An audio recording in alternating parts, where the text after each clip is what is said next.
बघितले। आपण या भाग 1 मध्ये 4 नियम आणि भाग 2 मध्ये सुद्धा 4 नियम बघितले।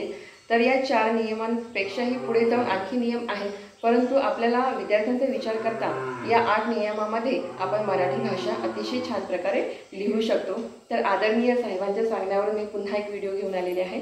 तर आपल्याला काही थोडंसं वेगळं बघूया आपण। सगळ्यांना माहिती आहेच, परंतु ज्यांना माहिती नाही त्यांच्यासाठी हा व्हिडिओ आहे। तर बघा, आपल्याला जेव्हा मात्रा द्यायचा असतो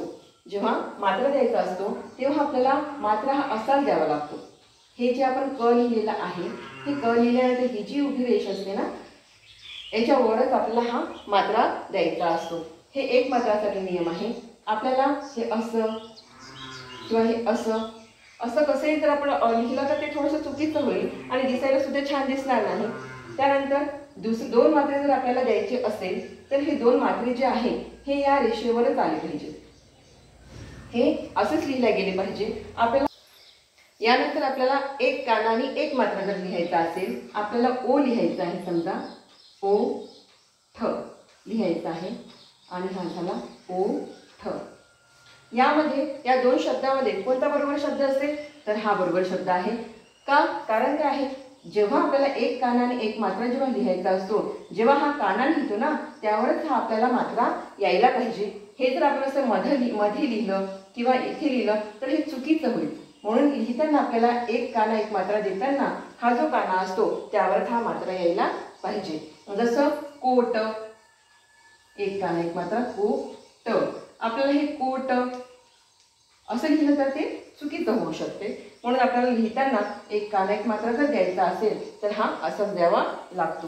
त्यानंतर आपण एक काना दोन मात्रा बघूया। दौलत,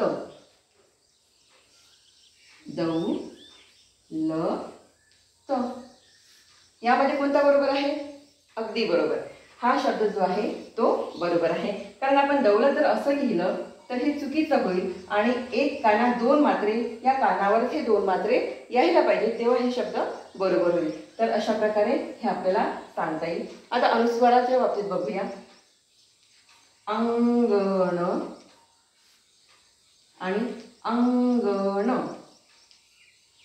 या दोन शब्दामध्ये बघा कसं आहे, अंगण या कानावरच हा आपला अनुस्वार इथे यायला पाहिजे, तर हा शब्द बरोबर आहे। हे आपण मध्ये लिहिलं किंवा इकडे लिहिलं तर ते चुकीचं होईल। तर आपल्याला हा जो काना असतो यावरच हा अनुस्वार द्यायचा असतो। तर हा एक नियम आहे। समजा आपल्याला कांदा हे लिहायचं आहे, कांदा। यामध्ये आपण हे मध्ये जो अनुस्वार दिलं तर हा शब्द चुकीचा होईल। आपल्याला जिथे आपण काना लिहिलेला आहे त्यावरच आपला हा अनुस्वार आला तर हे आपला शब्द बरोबर होईल। या दोन शब्दांमध्ये हा शब्द बरोबर आहे।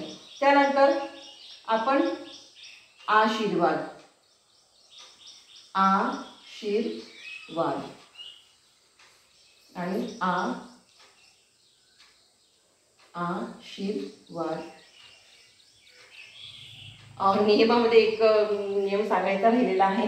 जेव्हा आपल्याला रफार द्यायचा असतो की नाही, जेव्हा रफार द्यायचा असतो त्यावेळेला आपल्याला त्याच्या आधी जर विलांटी आलेली असेल, रफाराच्या आधी विलांटी येऊ देत किंवा उकार येऊ देत, तो नेहमी दीर्घ लिहावा लागतो, तो नेहमी दीर्घ लिहावा लागतो। हा एक नियम राहून गेला होता।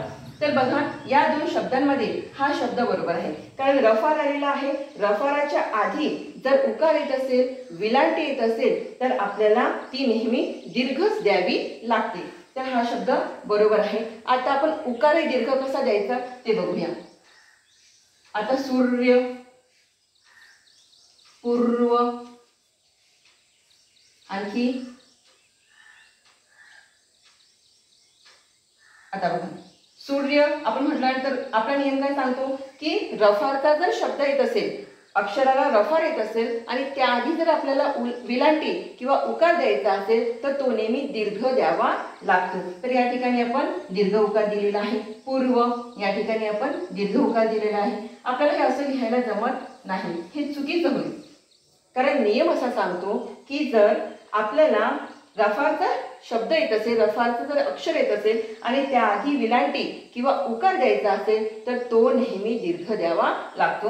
बघा, आपण इथं रफारचा अक्षर आलेला आहे आणि त्याआधी विलांटी आली म्हणून ती आपण दीर्घ दिली। रफारचं अक्षर आलं त्याआधी आपल्याला उकार द्यायचा आहे, म्हणून तो आपण दीर्घ दिलेला आहे. तर हे थोडेसे नियम होते.